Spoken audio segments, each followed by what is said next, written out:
Kami punya Allah yang besar, Tuhan yang besar, melebihi apapun yang ada dalam dunia ini, Tuhan. Sebuah kebanggaan dan ucapan syukur bahwa di dalam hidup kami punya Allah yang dahsyat. Oleh karena itu kami gak pernah mau takut dengan apa yang akan kami hadapi. Kami akan terus melangkah bersama dengan Tuhan. Tidak pernah akan ada keraguan sedikit pun dalam hidup kami untuk meragukan kuasa Tuhan dalam hidup kami.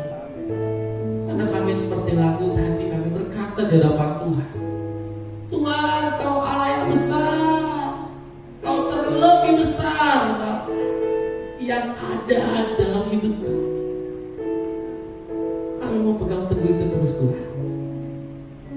Walaupun mungkin bagi banyak orang masalah yang sedang terjadi itu besar, tapi tetap Tuhan jauh lebih besar. Terima kasih Bapak, terima kasih. Kami sangat diberkati dengan pujian dan penyembahan. Dan ini waktunya kami mendengar firman Tuhan. Ajar kami Bapak, ajar kami. Dan kami merendahkan diri untuk dibentuk dan diajar oleh firman-Mu, hingga kami semakin mengerti lagi dan menjaga hidup kami untuk tetap benar di hadapan Tuhan. Terima kasih Bapak, terima kasih Roh Kudus. Pakai hamba-Mu menjadi saluran berkat, dan sama-sama hamba dan jemaat tempat ini sama-sama diajar Tuhan. Terima kasih Bapak, terima kasih Roh Kudus. Di dalam nama Tuhan Yesus yang siap untuk mendengarkan firman Tuhan, sama-sama kita katakan amin. Silakan duduk Bapak Ibu. Terima kasih Imam Musik, luar biasa, Tuhan yang memberkati. Untuk CM juga dancer, terima kasih.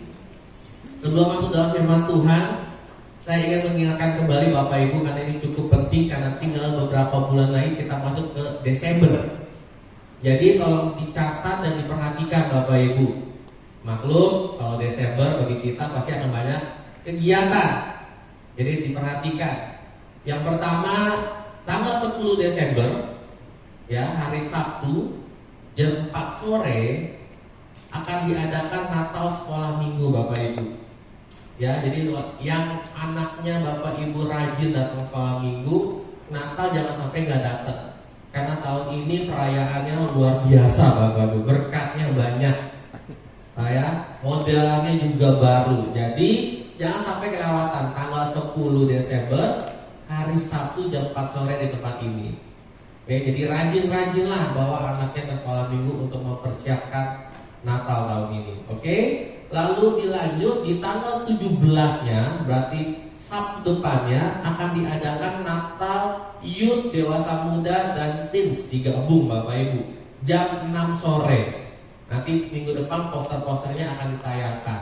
Ya, jam 6 sore di tempat ini akan ada Natal Dewasa Muda dan Teens tanggal 17 hari Sabtu Desember. Akan dilayani oleh pendeta muda juga, merintis komunitas yang luar biasa dari Jakarta, pendeta Dika namanya. Nanti profilnya akan kita kasih tahu secara lengkap. Jadi yang anak-anak muda, yuk bergabung dalam ibadah anak muda. Dan puncaknya kegiatan kita GMI Galumas adalah di Natal tanggal 25 Desember 2022 yang akan dilayani oleh Bapak Gembala kita, Pendeta Dr. Yosef Antonius. Di tempat ini hanya 1 kali ibadah Bapak Ibu. Jadi ibadah pertama, kedua, dan ketiga khusus di tanggal 25 Desember, karena itu jatuhnya di hari Minggu, digabung menjadi jam 9 pagi. ya, sampai selesai. Oke, jadi tidak ada ibadah ketiga, tidak ada ibadah jam 7:30, tidak ada ibadah jam 10, tidak ada ibadah jam 5. Semuanya digabung di jam 9 pagi, khusus di tanggal 25 Desember. Kami akan selalu mengingatkan setiap minggunya supaya tidak lupa, karena kebiasaannya ada yang akan nanya di hari-hari dekat, masih ada ibadah nggak? Sedangkan pengumuman sudah diberikan. Oleh karena itu dari sekarang kita akan umumkan. Datang Bapak Ibu, kenapa? Ini Natal perdana untuk GBI Galumas mengadakan Natal sendiri. Ya, jadi ramaikan, sama-sama kita merasakan sukacita Natal dalam pujian dan penyembahan, dan kita akan merayakan dalam penampilan-penampilan yang dipersiapkan luar biasa di tempat ini, rumah kita bersama Bapak Ibu. Amin. Kalau biasanya kita di hotel atau di tempat mana, puji Tuhan bahwa tahun ini diizinkan gedung ini, gereja kita mengadakan Natal perdana. Jadi tanggal 25 Desember jam 9 pagi hanya satu kali ibadah. Kami undang, saya undang dengan hormat untuk sama-sama kita persiapkan diri. Jangan pulang kampung dulu Bapak Ibu sebelum tanggal 25. Oke? Nanti kita pulang kampungnya sama-sama. Setelah selesai ibadah, kita rame-rame pulang kampung. Oke? Jadi jangan sampai ketinggalan sukacita Natal perdana GBI Galumas di tempat ini. Oke, karena kita masuk kepada firman Tuhan. Sebelumnya ada kelupaan lagi Bapak Ibu. Ada yang baru pertama kali hadir dalam ibadah kita. Yang pertama kali hadir ada. Saya ingin menyambut untuk jemaat-jemaat yang baru pertama kali hadir. Di situ ada Pak Jimmy, luar biasa, puji Tuhan. Selamat datang Pak Jimmy. Nanti saya kenal Pak Jimmy, jadi kalau Pak Jimmy bisa duduk bersama dengan kita, ada sebuah sukacita yang luar biasa Bapak Ibu. Tidak ada yang sukacita yang lebih selain ketika anak Tuhan datang di rumah Tuhan. Semangat!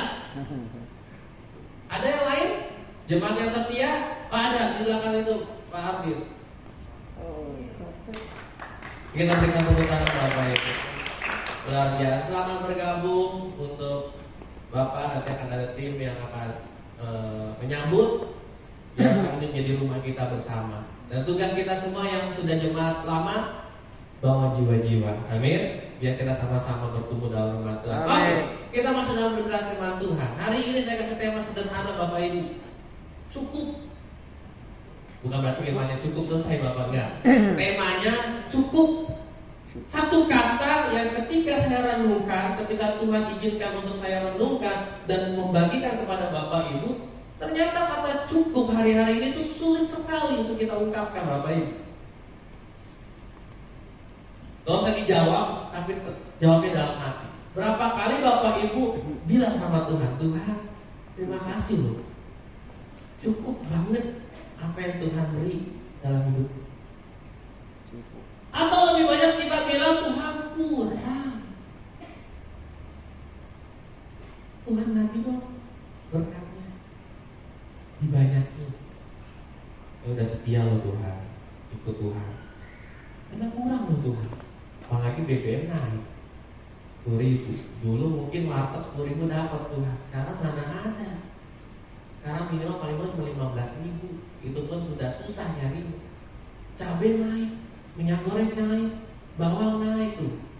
Gaji nggak naik-naik tapi. Jadi kurang. Kata cukup menjadi sebuah kata yang sulit untuk kita ungkapkan Bapak Ibu. Mari kalau lihat di tahun 2023. Wah, kalau Bapak Ibu ikut berita ya. Saya mencoba untuk selalu ikut berita supaya tidak ketinggalan berita Bapak Ibu. Tapi semakin kita mengikuti berita, kita semakin melihat bahwa dunia memang Tuhan izinkan sudah masuk dalam kebinasaannya Bapak Ibu. Makanya kalau kita selalu mengimani kedatangan Tuhan untuk kedua kalinya sudah sangat dekat, tanda-tandanya memang sudah mulai terlihat. 2023 dibilang menjadi tahun yang gelap. Akan terjadi resesi, krisis global. Bahkan bukan terkena oleh negara-negara kecil, tapi negara-negara besar karena ini sifatnya global juga pasti akan terkena. Inggris, Amerika, Jepang, bahkan sudah ada negara-negara yang menyatakan bangkrut. Kita percaya Tuhan Yesus memelihara bangsa Indonesia dan kita semua, amin. Amin. Tapi kita juga perlu mengantisipasi Bapak Ibu. Mengantisipasinya bukan berarti kita kerja, menabung, banting tulang sampai kita lupa waktu, bukan. Karena waktu bulan kemarin saya kayak berkhotbah tentang bagaimana kita tahu kapan harus bekerja, kapan harus beristirahat. Tapi ada satu hal yang Tuhan ajarkan pada pagi siang hari ini adalah ini. Untuk kita bisa melangkah memasuki tahun yang dikatakan gelap, walaupun saya imani bahwa ketika dunia semakin gelap, kita semakin bercahaya. Amin, Bapak Ibu. Amin. Ya, karena panggilan kita adalah terang dunia. Kita ini terang dan garam dunia. Supaya terang kita terlihat, dunia harus menjadi gelap. Kalau dunianya sudah terang, terang kita nggak akan kelihatan. Tapi semakin dunia gelap, disitulah di mana anak Tuhan semakin bercahaya. Ya, Untuk anak Tuhan semakin bercahaya, ada satu respon yang harus dihidupi Bapak Ibu ternyata. Kata cukup harus selalu ada dalam kehidupan orang percaya Bapak Ibu. Kita lihat yuk dalam Filipi pasal 4 ayat yang ke-19. Kalau nanti Bapak Ibu bisa di rumah baca ayat yang ke-10 sampai dengan 20. Ini merupakan bagian akhir dari surat Paulus kepada jemaat di Filipi. Pada bagian ini Paulus itu sedang menyampaikan ucapan terima kasihnya atas pemberian jemaat Filipi kepadanya. Jadi kondisinya Paulus ini sedang menerima banyak hadiah Bapak Ibu, karena pelayanan Paulus yang begitu luar biasa terhadap jemaat di Filipi. Tapi di ayat yang ke-19 ada satu concern yang Paulus ingin ajarkan kepada mereka sebagai bentuk pengajaran terakhir. Berbunyi seperti ini, Allahku akan memenuhi segala keperluanmu menurut kekayaan dan kemuliaannya dalam Kristus Yesus. Paulus ingin mengatakan bahwa Allah yang aku sembah, Allah yang aku agungkan, dan Allah yang engkau percayai jemaat Filipi, dialah yang akan sanggup memenuhi keperluanmu. Jadi walaupun Paulus dapat hadiah yang banyak, Paulus tetap sadar dan mengajarkan kekayaan tidak terhitung dari apa yang kita terima. Tapi kekayaan itu ketika kita bisa berkata bahwa apa yang Tuhan beri itu cukup. Nah, terkadang kita kelirunya adalah gini. Kata cukup atas apa yang Tuhan berikan itu kita klasifikasikan dengan harta, benda, kedudukan, status sosial. Sehingga kalau kita belum dapat gaji 20 juta, belum cukup. Tuhan belum kasih cukup. Kalau kita belum jadi general manager atau CEO, berarti Tuhan belum memberkati kita memenuhi segala keperluan kita dengan cukup. Kalau Tuhan belum bikin usaha saya jadi punya cabang di mana-mana di seluruh Indonesia dari Sabang sampai Merauke, artinya Tuhan belum memenuhi keperluan kita. Kita keliru di situ Bapak. Karena ketika kita bilang Tuhan sudah cukup memenuhi keperluan kita, di sini tertulis menurut kekayaan dan kemuliaannya. Besar atau kecil yang kita terima, semua ada dalam haknya Tuhan. Tuhan mau kasih 20 juta, Tuhan mau kasih 10 juta, Tuhan mau kasih 5 juta, bukan sukanya Tuhan. Tapi percayalah, ketika apa yang kita terima datang daripada Tuhan, sebenarnya itu cukup untuk kita. Amin. Kita melihatnya dunia, sehingga kulit kesehatan kita nggak cukup tuh.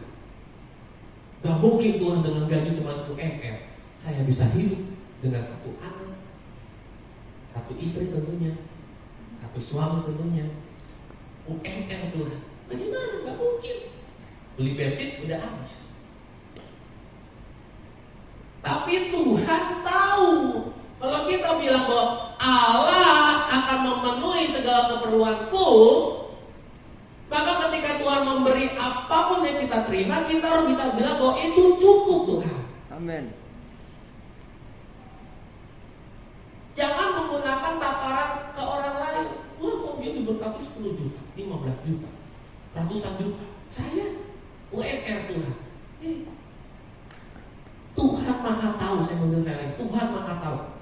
Tuhan selalu tepat memberikan berkatnya kepada kita. Tidak kekurangan 1% pun, tidak lebih 1% pun. Tuhan beri selalu tepat. sesuai dengan kapasitas hidup kita. Amin. Tuhan gak mau membuat kita jatuh karena berkat yang Tuhan berikan.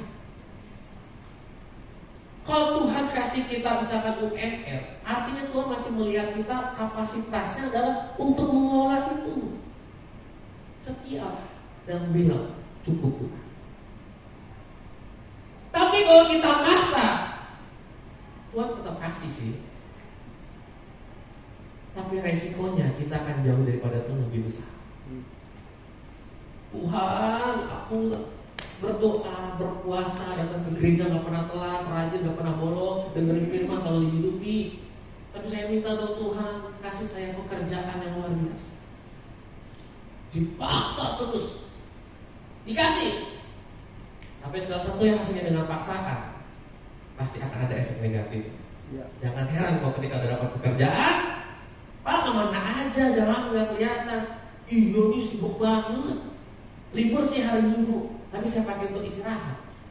Karena besok pagi harus datang lagi kerja. Pulangnya pagi Pak. Pagi pergi pagi, pulang pagi. Kalau saya nggak pakai untuk hari Minggu istirahat, mancing, main, jalan-jalan, nggak ada waktu lagi Pak. Yakinilah Bapak Ibu, apa yang hari ini Bapak Ibu miliki, Tuhan pasti berikan tepat, nggak lebih, nggak kurang. Dan tidak akan pernah membuat kita jauh daripada Tuhan, karena semuanya sesuai dengan kapasitas hidup kita. Amin. Makanya Paulus lalu mengingatkan, bukan tentang apa yang kamu terima, walaupun aku terima banyak dari kamu sebagai bentuk apresiasi, tapi aku tetap mengingatkan, Tuhanlah yang mencukupkan setiap apa yang aku butuhkan menurut kekayaan dan kemuliaannya. Bukan menurut kekayaanku, bukan menurut kemuliaanku, tapi menurut kekayaan dan kemuliaannya. Amin. Jadi saya tidak percaya Bapak Ibu pribadi, lemah pribadi punya berkatnya masing-masing. Amin. Ya. Gak perlu mikirin orang lain, gak perlu sandingkan diri kepada orang lain. Percayalah, apa yang Tuhan berikan pasti bisa mencukupi kebutuhan kita semua. Amin.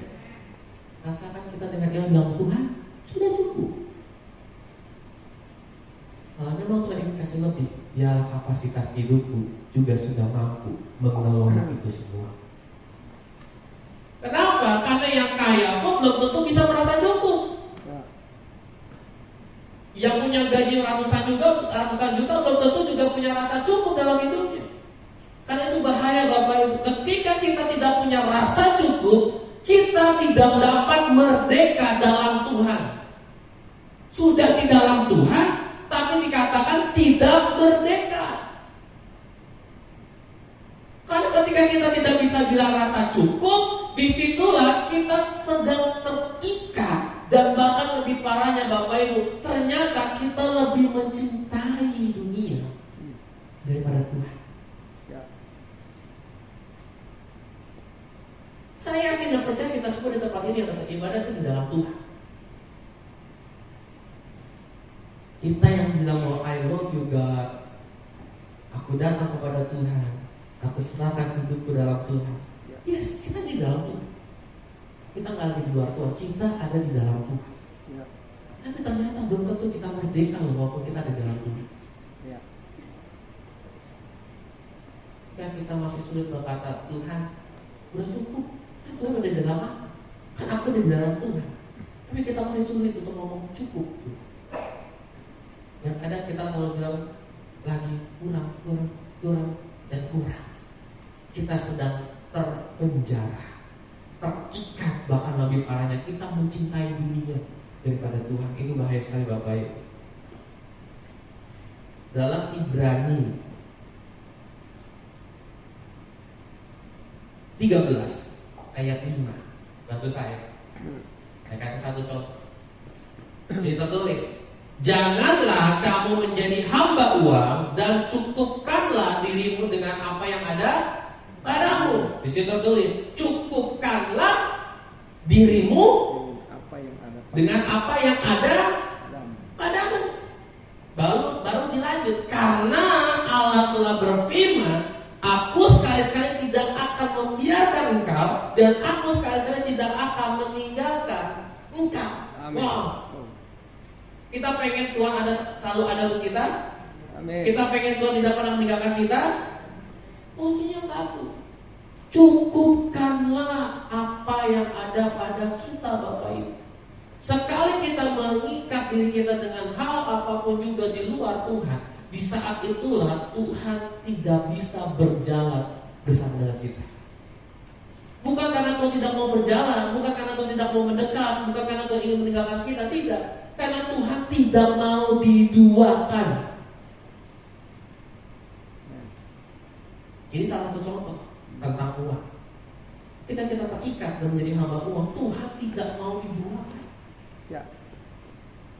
Makanya hidup itu pilihan. Mau sederhana, sederhana tapi beserta dengan Tuhan, apa kaya tapi ditinggalkan Tuhan?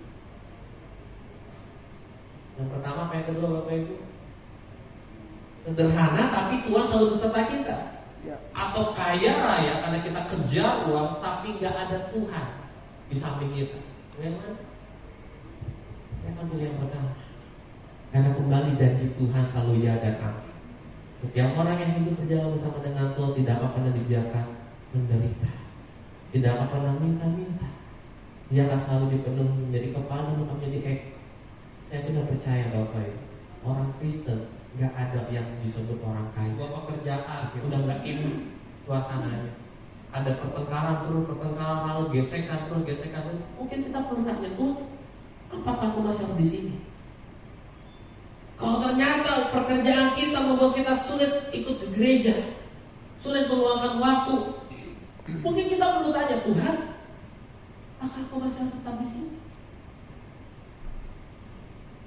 Tapi kalau akhirnya kita mempertahankan ambisi kita hanya karena kita ketakutan kehilangan apa yang selama ini sudah kita rintis, Bapak Ibu, padahal sebenarnya itu yang Tuhan kasih. Tuhan juga yang menyertai. Sampai sukses juga bukan karena hasil usaha kita, tapi karena Tuhan yang memberkati. Tapi kita membuat itu seolah-olah memiliki itu semua, sampai kita susah untuk melepaskan. Ya. Hati-hati, Bapak Ibu. Kita punya sebuah kehancuran dalam hidup kita.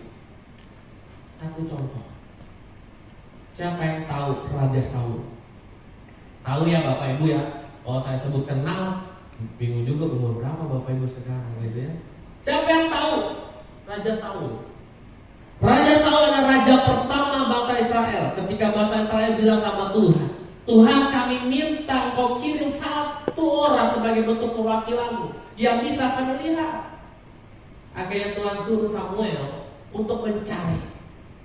Ingat Bapak Ibu, Israel adalah bangsa pilihan Allah. Maka ketika sedang mencari seorang pemimpin, tidak mungkin asal capcip cukup. Beda ketemu di jalan aja lah. Kalau dia mau kita jadi raja, enggak. Tuhan tunjuk Samuel, Tuhan cari dengan beribu orang yang ada di situ. Ditemukan satu, yaitu Saul. Dia bawa Saul dan Tuhan bilang urapi dia, diangkatnya menjadi raja bagi bangsa pilihan Tuhan. Lalu pertanyaannya, ending kehidupan Saul gimana? Orang yang diberkati Tuhan, orang yang diurapi Tuhan, tapi ternyata endingnya melakukan yang mendukakan hati Tuhan. Ya. Dengan dia punya iri hati sampai ingin membunuh Raja Daud, di mana Raja Daud itu adalah orang yang diurapi Tuhan dan dia juga yang mengurapinya. Dan dia tahu ini orang Raja Daud ini adalah orang yang Tuhan berkenan. Tapi kenapa bisa sampai ingin membunuh? Karena ambisi dan ketakutan akan kehilangan sesuatu yang sudah selama ini dia pegang. Itulah yang menghancurkan, membuat dia jauh daripada Tuhan. Ketika anaknya mengidolakan Raja Daud, marahlah rasa Raja Saul. Ketika karisma Raja Daud mulai mengalahkan karismanya sebagai raja pertama, marah Saul, dikuasailah kebencian sampai mengejar Raja Daud dan ingin membunuh. Sangat disayangkan Bapak Ibu, apa yang dia mulai dengan begitu luar biasa bersama dengan Tuhan harus diakhiri dengan begitu tidak luar biasa. Jangan sampai kita juga sama Bapak Ibu. Bapak Ibu memulai sesuatu di mana pun Bapak Ibu berada, baik pekerjaan, usaha dan sebagainya, itu baik bersama dengan Tuhan. Tapi karena kita mulai merasa memiliki, sehingga kita berambisi dan kita gak mau kehilangan segala sesuatu yang kita punya, akhirnya kita mengakhirinya dengan tidak baik di mata Tuhan. Nah, saya yakin dan percaya gini Bapak Ibu, ketika kita berhenti di saat yang tepat, ketika Tuhan menyuruh kita berhenti, kita sudah bertanya Tuhan, Tuhan tolong yakinkan aku, nyatakan segala bentuk supaya aku yakin bahwa ini waktu Tuhan aku untuk berhenti. Disitulah Tuhan sedang membuka jalan yang baru untuk kita jalani Bapak Ibu. Amen. Dan itu lebih besar dari apa yang kita jalani selama ini. Ingat perumpamaan dulu ada video jadul, ketika anak kecil dikasih hadiah sebuah boneka cantik, oh dia sangat bahagia sekarang, dia kepepin terus. Lalu tiba-tiba Tuhan datang meminta boneka itu, dia nggak mau, ini punya Tuhan. Walaupun kecil tapi dikepepin. Padahal Tuhan sedang melihatkan di belakangnya ada boneka yang lebih besar, yang lebih bagus, yang lebih cantik. Jangan sampai Bapak Ibu udah mengakhirinya dengan tidak baik, kita jadi tidak bisa mendapatkan sesuatu yang lebih besar yang sudah Tuhan sediakan. Abraham memiliki respon untuk berhenti. Ketika Abraham sudah di tempat yang begitu nyaman, lalu Tuhan bilang kan, pergi, aku akan bawa engkau ke tempat yang baru. Tapi ketika Tuhan suruh pergi, tidak ditunjukkan tempat apa, abu-abu. Tapi Abraham taat. Oke Tuhan, kalau emang Tuhan ingin aku pergi, berjalan bersama dengan Tuhan di tempat yang baru. Dan sampai hari ini kita lihat berkat Abraham, Bapak orang percaya, Bapak kita semua, keturunannya seperti bintang di langit, pasir di laut. Karena ketaatan, ketika Tuhan bilang stop, lalu mulai di tempat yang baru, dia ikut. Dan kita pun juga sama Bapak Ibu. Mungkin selama ini kita merasa tempat yang hari ini kita jalani adalah hidup dan mati kita. Sampai akhirnya kita lupa, kita sudah terlalu melenceng daripada Tuhan. Udah susah bersuka cita, selalu bersungut-sungut terus. Bahkan bisa sampai bilang stres lakukan itu pekerjaan, tapi kita nggak pernah bisa melepaskan. Ke gereja jadi susah, ke gereja dibawaannya bersungut-sungut masalah, terus yang dibawa ke gereja nggak bisa bilang Tuhan Yesus baik. Kenapa? Karena begitu berat. Coba tanya Tuhan, Tuhan, Engkau yang memulai, Engkau yang memberi, Engkau yang menyertai. Apakah ini waktunya juga aku harus berhenti Tuhan? Dan ketika berhenti, Tuhan akan bukakan jalan yang baru, Amin. yang lebih baik dan lebih luar biasa. Amin. Amin. Percaya. Kita berhenti bukan karena gagal. Kita berhenti bukan karena tidak mampu. Kita berhenti karena Tuhan ingin kita berhenti. Itu aja Bapak Ibu. Jadi nggak perlu takut dicaci maki, dihina, direndahkan, dibodoh-bodohin sama orang lain hanya karena kita mengambil sebuah keputusan yang mungkin bagi nalar manusia secara umumnya itu aneh. Tapi percaya, kalau hasil jawaban doa kita yang terus kita tanya kepada Tuhan dan Tuhan bilang, iya kamu udah waktunya, aku akan bawa ke tempat yang lebih baru. Udah lakukan. Tuhan akan pakai jalan yang baik untuk memberkati kita. Amin. Kuncinya tetap percaya, nggak perlu takut. Tuhan pasti memberikan jalan yang baru. Amin. Seperti saya Bapak Ibu, kesaksian sedikit pelayanan saya di tahun 2021 akhir. Tuhan izinkan saya masuk di momen di mana saya harus memilih Bapak Ibu. Tapi saya berdoa sama istri saya, dan saya bilang di hadapan Tuhan, kenapa memang saya harus berhenti dalam melayani itu? Saya berhenti. Jadi momen 2021 akhir, saya kumpulkan anak-anak yang menjadi tim pelayanan saya. Hampir ada 30 orang. Dan jemaat lagi banyak-banyaknya. Hampir ada 60-an setiap kali ibadah. Saya bilang pada mereka, sepertinya Tuhan ingin saya dan diri saya berhenti. Koko dan Cici untuk berhenti. Koko dan Cici lepaskan kalian semua. Gak ada ikatan lagi. Pokok ingin melepaskan. Setelah Natal bersama, saya ucapkan terima kasih, saya lepaskan mereka, saya doakan mereka, silakan mereka memilih jalan yang baik. Setelahnya saya berdoa sama Tuhan, saya udah lepas, saya udah gak ikat melayani apa-apa Tuhan. Apakah saya harus tetap melayani atau bagaimana Tuhan? Awal Januari Tuhan kirim orang-orang, anak-anak, yuk melangkah. Dari Bapak Gema juga bilang, Yos, dengan apa yang ada, bangunlah gereja ini. Dari malam minggu sampai kepada dewasa muda. Kita respon, Tuhan, ini ya Tuhan yang harus aku lakukan bersama dengan istri saya, bersama dengan orang-orang yang Tuhan kirim, walaupun apa adanya. Bahkan sampai yang bilang, serius kok, kita udah gak punya anak-anak kok, kita udah gak punya pasukan, kayaknya gak mungkin deh kok. Coba dipikirkan ulang. Mau bilang, kalau Tuhan yang sudah tetapkan kita melangkah dan membuka jalan yang baru, gak perlu khawatir, Tuhan pasti sertai. Dan puji Tuhan Bapak Ibu. Kalau Bapak Ibu bisa lihat, udah mau hampir ada 70-an. Bukan buat dagang saya, karena saya dibantu dengan tim yang luar biasa. Kali kalau Tuhan yang memulai, Tuhan pasti akan menyertai. Amin Bapak Ibu. Amin. Tils dari hampir 30-40 pelayan Tuhan, dan hanya tersisa nggak sampai 10 anak-anak yang membuka pelayanan baru. Hari ini hampir sampai setiap minggunya 60 anak Tils tiap Sabtu datang, dan yang melayani anak-anak baru semua. Dewasa muda dari cuma berapa orang, nggak sampai 10 yang punya hati untuk membangun dari nol. Karena setiap ibadah puji Tuhan 20, 25 itu selalu ada, walaupun silih berganti karena pekerjaan. Tapi ini bentuk penyertaan Tuhan. Tuhan tidak pernah membiarkan kita seorang diri ketika kita memulai yang baru. Sama dengan Bapak Ibu juga. Ketika Bapak Ibu mengambil sebuah sikap ikut taat ketika Tuhan berhentilah. Tuhan akan tuntun ke tempat yang baru. Tuhan juga akan menyertai juga yang dengan begitu luar biasa Bapak Ibu. Amin. Kita tidak akan pernah kehilangan, bahkan kita mendapatkan yang lebih ketika kita taat di hadapan Tuhan. Amin. Amin.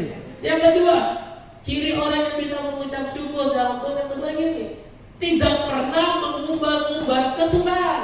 Ya. Haleluya.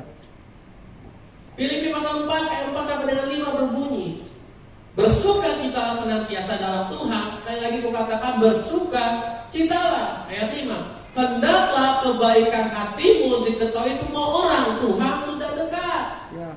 Apa yang diketahui oleh semua orang Bapak Ibu? Kebaikan hatimu, bukan kesusahanmu, bukan penderitaanmu, bukan kesulitan, gak bisa makan, gak bisa jalan-jalan, gaji kecil, bukan. Tapi nyatakanlah kebaikan yang engkau terima daripada Tuhan. Ya. Makanya diawali dengan bersukacitalah senantiasa. Dan diulang sebagai penegasan. Sekali lagi kukatakan, bersukacitalah. Amin. Kenapa kita harus bersukacita apapun keadaannya? Kenapa kita nggak boleh mengumbar-umbar kesusahan?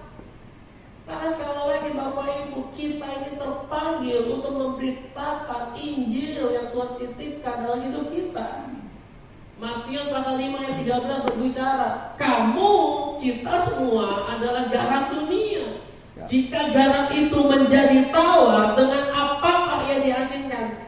Tidak ada lagi gunanya selain dibuang dan diinjak orang Bapak Ibu. Amin. Kalau kita selalu menjadi sama, kamu susah, aku juga susah, ya sama-sama kita meratapi kesusahan. Kita hanya akan diinjak-injak orang Bapak Ibu. Bukan hanya kita, tapi Tuhan pun juga dipermalukan karena hidup kita. Maka tidak saya bilang, dunia boleh semakin gelap, tapi kita semakin terang. Amin. Bukan berarti kita munafik. Dengan kita menunjukkan bahwa di orang lihat oleh sukacita. Yang orang lihat adalah kebahagiaan kita, bukan karena kita munafik. Kan firman Tuhan juga bilang, sukacita mulai yang dilihat orang. Cukup Tuhan yang tahu kegelisahan hatimu. Makanya Tuhan bilang, datanglah yang lemah, letih, lesu, dan berbeban berat, aku yang berikan kelegaan. Ya. Tapi kita punya tugas untuk memberitakan sukacita Tuhan. Pak, tapi kita masih manusia, butuh teman untuk ngobrol. Yes. Makanya Tuhan tunjuk orang-orang yang bisa dipercaya. Bapak gembala, ibu gembala. Bahkan kita menyediakan kul. Di situ sudah ada perintah yang sangat jelas. Kul nggak boleh keluar dari pembicaraan, tidak boleh dibawa keluar. Sebagai saudara seiman harus bisa saling menjaga, mensupport. Tapi beda dengan kata kalau mengumbar-ngumbar kesusahan Bapak Ibu. Dikit-dikit ngomong saya lagi susah nih, butuh duit. Bekerja gak nutup. Ntar ketemu orang lagi, saya lagi susah nih, butuh duit, gak nutup buat makan. Ntar ketemu lagi, satu komplek rumah, tahu masalah Bapak Ibu. Sampai tukang sapu sama satpam pun juga tahu. Bahkan mungkin apa yang dikenal di komplek itu adalah kehidupan orang percaya itu akan disaksikan banyak orang Bapak Ibu.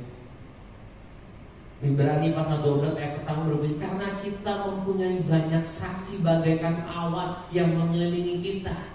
Marilah kita menanggalkan semua beban dan dosa yang begitu merintangi kita, berlombalah dengan tekun dalam perlombaan yang diwajibkan bagi kita. Kita ini banyak saksi loh. Jadi jangan heran, kamu jangan komplain. Tuhan, kalau kenapa sih tuh tetangga sebelah ngeliatin saya mulu? Saya lakuin apa dikomenin terus. Saya salah dikit diomongin terus. Memang takdirnya kita ditentukan oleh Tuhan untuk banyak saksi yang akan melihat kehidupan kita. Amin. Makanya dituntutlah bersukacitalah senantiasa. Sekali lagi katakan bersukacita. Walaupun tidak mudah, Tuhan juga berkata, oleh karena itu datanglah kepadaku. Ya. Aku yang akan memberikan kelegaan, bukan Allah yang lain. Ya. Supaya engkau bisa memberitakan kabar sukacita bagi banyak orang. Ya. Yes. Kita punya masalah, ya. Kita punya pergumulan, ya. Tapi gak harus itu diketahui oleh semua orang. Cukup didoakan, cukup dibawa di hadapan Tuhan. Apalagi yang melayani, jangan pernah karena kesulitan engkau pakai pelayanan untuk mencari lumbu penghasilan. Walaupun engkau susah, ketika sudah melayani, engkau melayani bukan untuk mendapatkan. Engkau melayani karena kita harus menyampaikan isi hati Tuhan. Saya kalau belajar sama istri saya, ayo kita sudah terpanggil ke melayani, jangan pernah salah motivasi. Nah, itu bukan karena pemberian atas pelayanan kita. Karena pelayanan kita adalah sebuah panggilan untuk kita memberitakan isi hati Tuhan. Mau di ujung-ujung lebih mahal ongkosnya daripada ini, nggak usah dipikirkan. Pergi, Tuhan yang akan sediakan. Ya. Tuhan yang akan memberkati. Amin. Nggak perlu dari manusia, Tuhan sendiri yang akan bisa memberkati. Yes. Motivasi Bapak Ibu, tetap percaya. Amin. Ketika kita tetap percaya, kita akan bisa bersukacita. Amin. Hidup dan mati orang percaya dikuasai lidah. Jangan sampai karena kita selalu ngomongnya susah, terjadilah susah hidup kita. Tapi kalau kita membiasakan diri untuk ngomong, kita diberkati, aku dipelihara, Iya. aku bersukacita, Amin. mukjizat pasti terjadi. Amin. Yes, karena lidah kita punya kuasa dan omongan kita didengar oleh Tuhan. Yang terakhir, yang ketiga Bapak Ibu, yang terakhir, yang ketiga, ciri orang yang sudah selalu mengucap syukur dalam hidupnya adalah ini: dia tidak akan pernah menyalahkan Tuhan, Ya. dan akan selalu percaya. Ciri orang yang tidak pernah mengucap syukur, ciri yang orang yang tidak pernah punya rasa cukup, pasti dikit-dikit marah sama Tuhan. Kejadian 1, marah sama Tuhan. Susah sedikit, marah sama Tuhan. Kecewa sedikit, marah sama Tuhan. Seperti bangsa Israel ketika pertama kali bawa Tuhan keluar dari tanah Mesir. Susah sedikit, marah. Susah sedikit, marah. Sampai-sampai mereka lupa begitu banyak penyertaan Tuhan yang tak terkira sudah Tuhan berikan. Bahkan ketika kita mengecewakan Tuhan, ketika bangsa Israel mengecewakan Tuhan, Tuhan tidak menghukum. Yang ada Tuhan memberkati. Ketika bangsa Israel diberikan Musa, ketika bangsa Israel dinyatakan dengan 10 tulah, ketika laut merah dibelah untuk bangsa Israel jalan, ketika ada tiang awan dan tiang api yang menyertai langkah setiap kaki bangsa Israel, ketika bangsa Israel diberi makan oleh burung gagak. Kita tahu burung gagak itu burung yang kalau dianggap itu sial, membawa musibah. Tapi Tuhan pakai untuk memberkati bangsa Israel. Tuhan keluarkan air dari batu. Sebelum mujizat itu terjadi, apa yang dilakukan bangsa Israel? Menggerutu, Tuhan, lebih baik aku kembali ke Mesir, dijajah oleh Mesir, daripada aku mati di padang gurun. Apakah kau sengaja biar kami mati? Memuja Tuhan, tapi Tuhan tidak menghukum, Tuhan memberkati. Amin. Tapi kan alangkah indahnya kalau kita tidak pernah mengutuki Tuhan, tidak pernah memarahi Tuhan, tapi kita punya respon selalu tetap percaya. Masalah satu, nggak boleh membuat kita tutup mata akan kebaikan Tuhan yang begitu banyak. Amin. Hanya karena pergumulan satu, kita lupa mujizat Tuhan yang mungkin udah 100, udah 1000. Hanya karena dipecat dari pekerjaan hari ini, sampai kita bilang, aku gak mau ikut Tuhan lagi, aku gak mau berdoa sama Tuhan lagi. Kita lupa 10 tahun kita bekerja menikmati berkat Tuhan setiap bulan. Tapi hanya karena satu momen kita mudah, Tuhan kau jahat, Tuhan kau tega. Belajar ngomong cukup membuat kita tidak mudah menyalahkan Tuhan.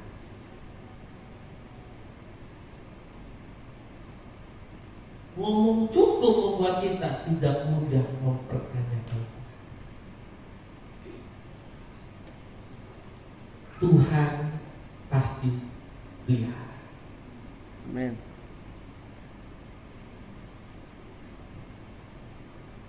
Saya tutup dengan kesaksian Bapak Ibu. Mungkin saya juga belum pernah cerita di tempat ini. Tahun 2021 awal, sebelum saya full melayani Tuhan, baik di tempat ini maupun di Bekasi, saya punya pekerjaan di sekolah.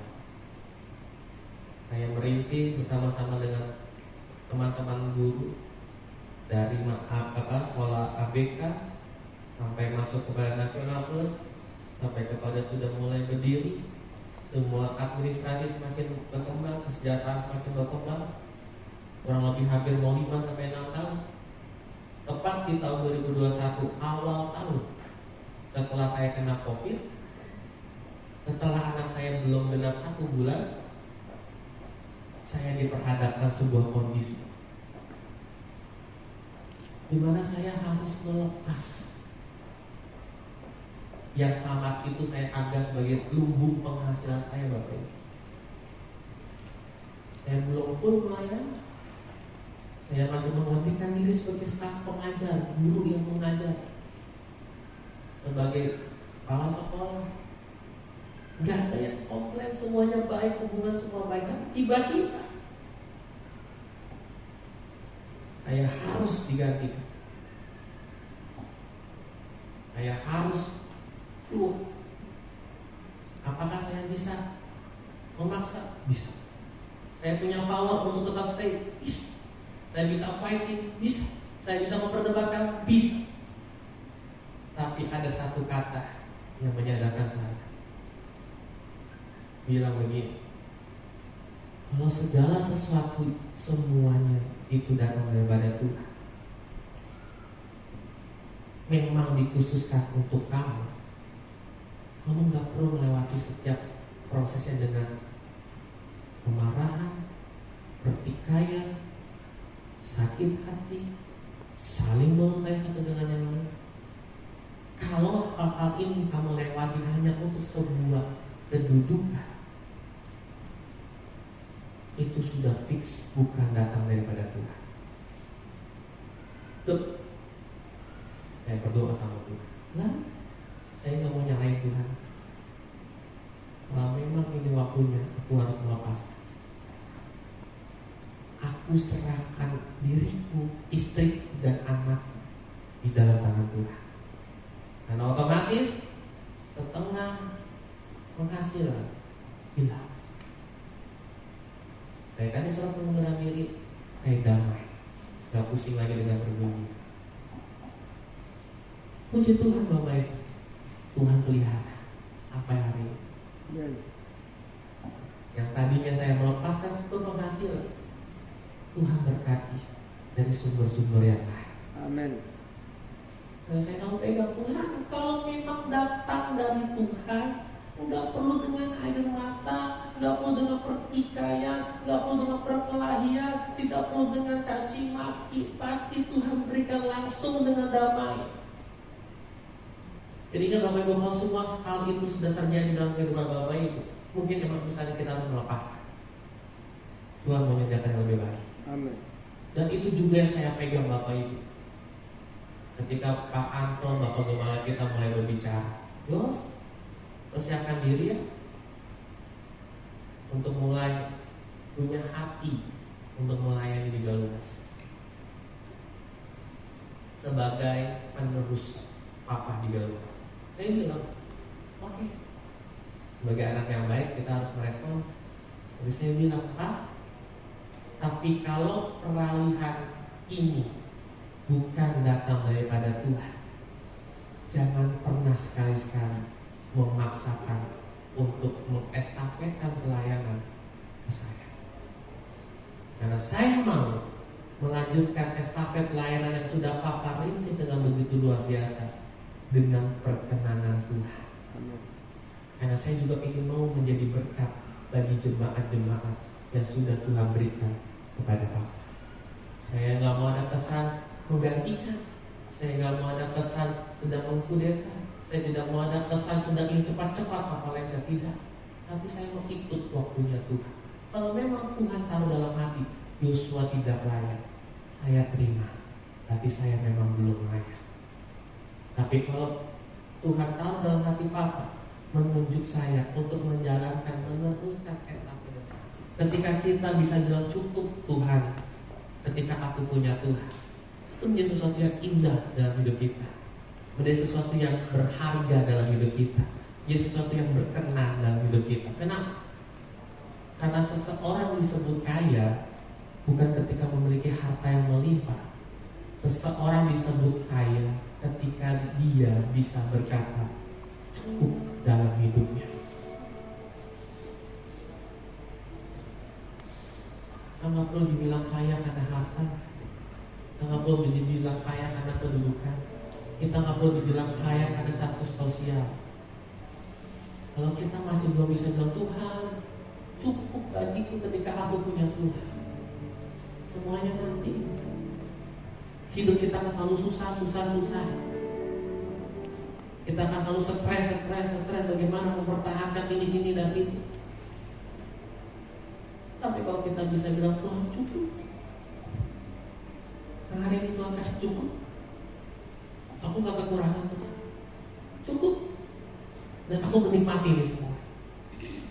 Saya yakin dan percaya Bapak Ibu, melihat respon anak-anak Tuhan yang begitu mengucap syukur di hadapan Tuhan, Tuhan pasti akan melipat kalikan ganda berkat-berkat kita.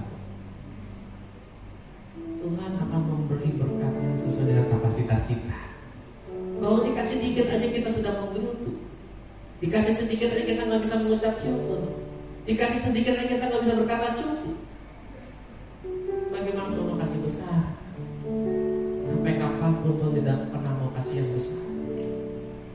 Lebih baik kita hidup apa adanya, tapi Daripada Tuhan kasih berkat yang berlimpah, tapi ujung-ujungnya Tuhan kehilangan kita. Nah, kita belum siap terima berkat yang besar. Awali dengan rasa cukup. Tuhan, bukan soal nominal, tapi ketika Tuhan ada bersama denganku, berjalan mendampingiku, sudah cukup bagiku Tuhan. Amin buat firman Tuhan. Kita renungkan firman Tuhan. Terima kasih Tuhan Yesus, terima kasih. Satu kata yang sederhana, tapi menjadi sebuah kekuatan untuk kami melangkah bersama dengan Tuhan. Amin. Kami gak mau ikut Tuhan hanya ingin supaya diberkati. Kami gak mau ikut Tuhan hanya supaya Tuhan kasih kekayaan. No. Kami ikut Tuhan karena kami tahu cukuplah bagiku ketika Tuhan ada di dalam hidupku, ketika hidupku juga ada di dalam Tuhan, ketika hidupku ada di dalam perencanaan Tuhan yang indah. Cukuplah bagiku, karena segala satunya Tuhan pasti akan sediakan tepat pada waktunya.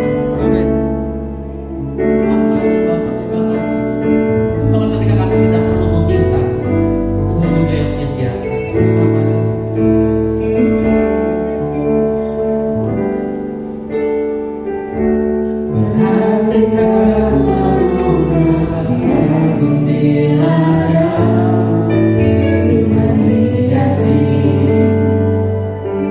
Tanpa bekerja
bisa bilang saat ku perlu, Tuhan tahu. Saat ku minta, Tuhan dengar. Saat percaya, Tuhan mengerti. Bahkan setiap kita menangis, Tuhan tahu. Saat berdoa, Tuhan dengar. Saat bersyukur, sekali lagi kata saat ku perlu Tuhan. Saat ku perlu Tuhan tahu. Saat ku minta, Tuhan dengar. Saat percaya, Tuhan mengerti. Apapun yang terjadi, Tuhan yang paling tahu. Saat berdoa, Tuhan. Saat bersyukur, Tuhan. Kuncinya satu, bersyukur di hadapan Tuhan. Saat bersyukur, Tuhan mengerti. Siapa yang mau selalu mengucap syukur, katakan saat bersyukur, Tuhan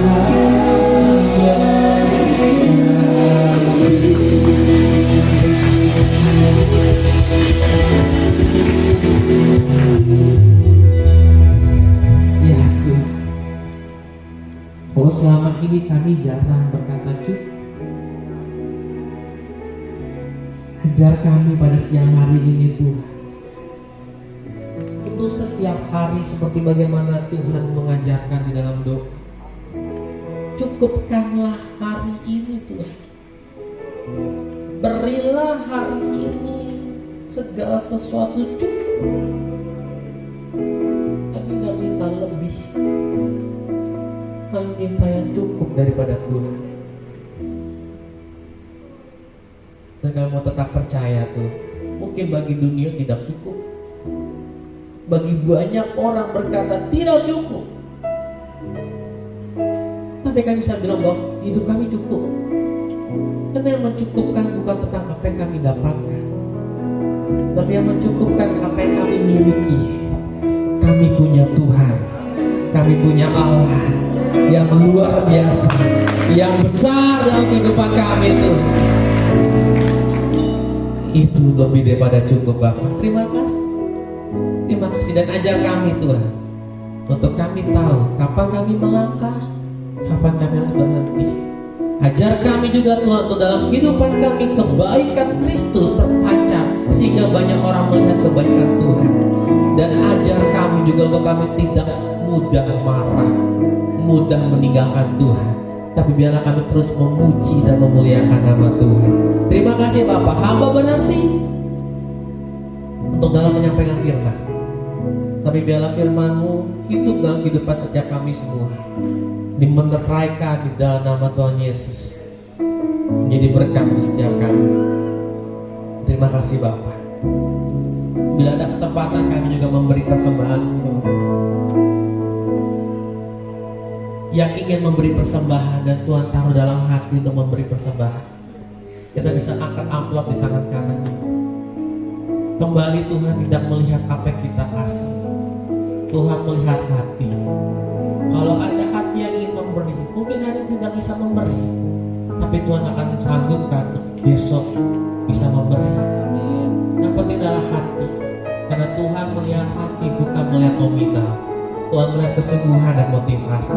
Oleh karena itu Tuhan, kami ingin memberi dengan sukacita, dengan keadaan yang benar di hadapan Tuhan, dan pakai gereja ini untuk mengelola semuanya dengan roh kepekaan Tuhan, sehingga apa yang sudah jemaat Tuhan berikan hanya untuk memuliakan Tuhan, hanya untuk membuat pekerjaan Tuhan, hanya untuk mendukung sebuah pelayanan, bahkan untuk memberkati kota-kota dan jiwa-jiwa. Terima kasih Bapak.